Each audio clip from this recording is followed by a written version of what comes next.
Thank you. I'll say my name. You do know that. Now you know it really. Hi, everybody. My name is Sharon Camarillo.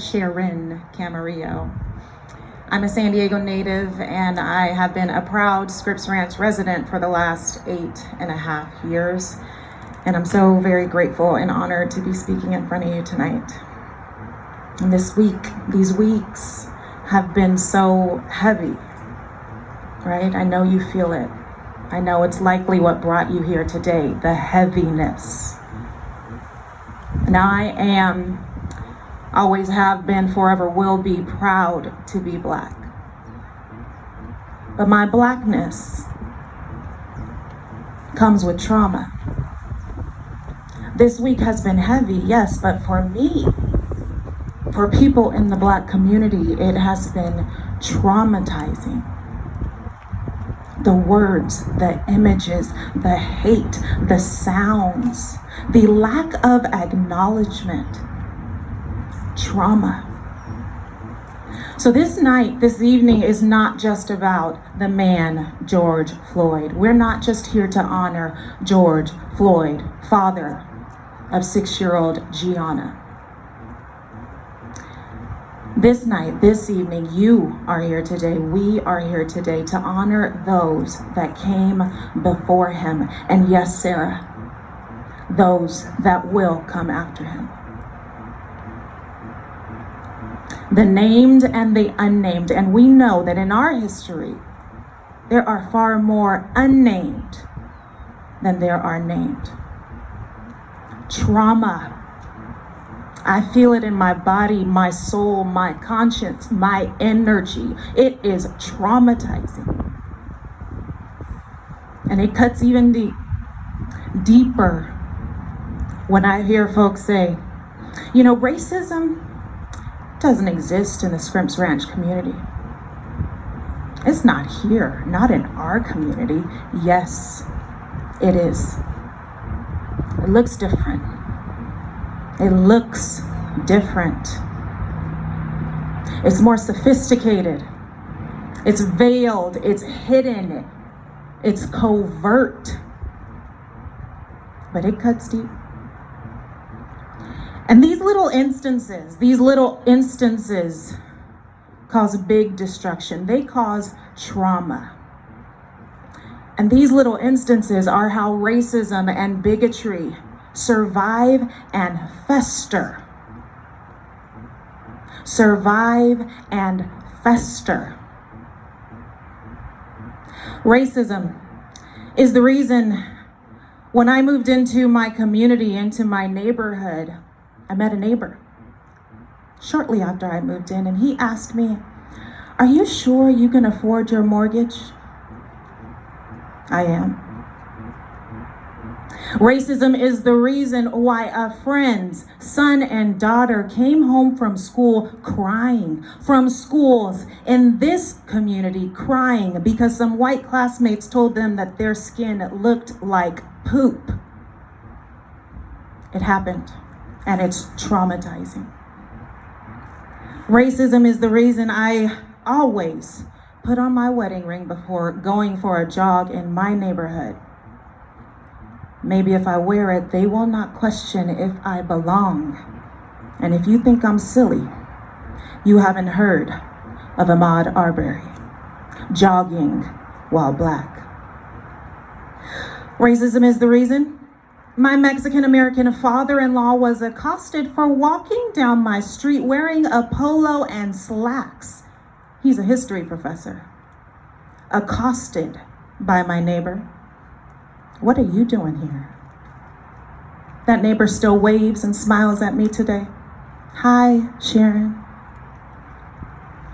Racism is the reason where I always get asked this question. Where are you from? You're just so articulate. Racism is the reason, as I make my way through this community, I'm often asked, aren't you related to insert Black person's name here? No, I'm not. Racism is the reason I cringe reading some of the posts and comments that are shared on all of our community Facebook pages. Racism is the reason I'm scared. I am scared about the repercussions of speaking in front of you today, standing right here. Racism is the reason I cried and I wailed in my husband's arms just last week.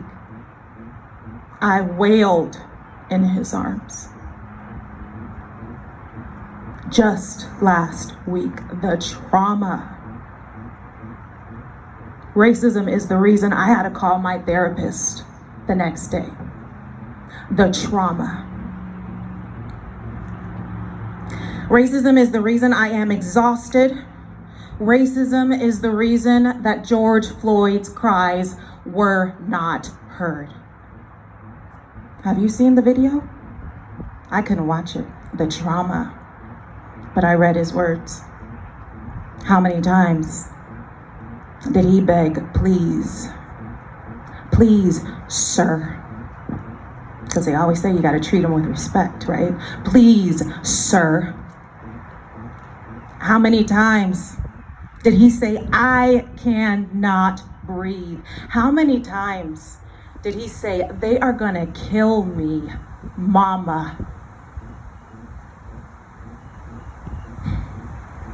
Did it work?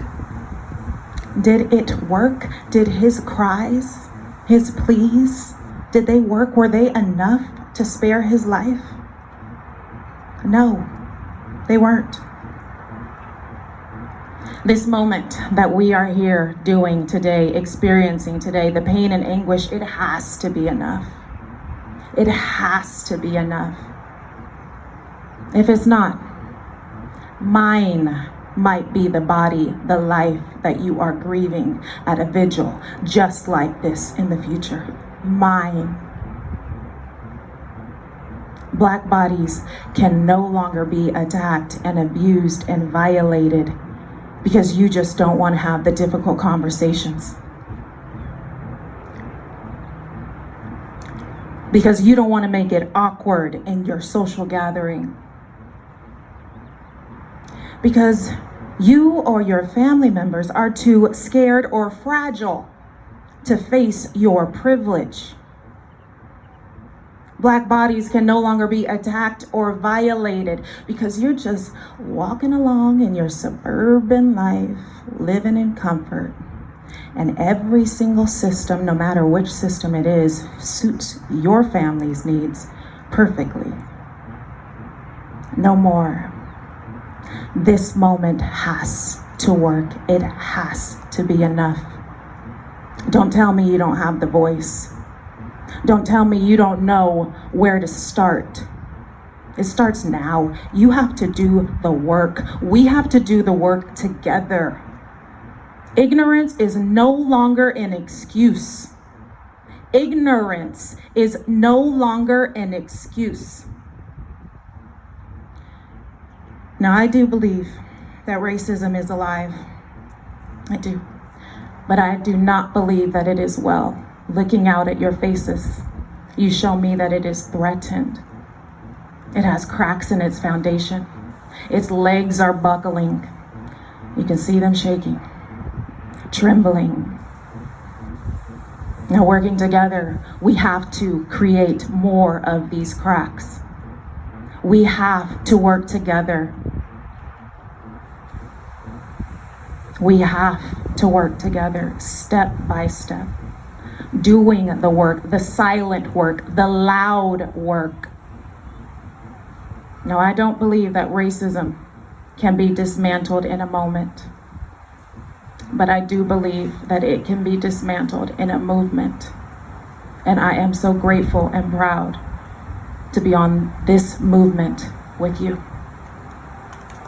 Thank you.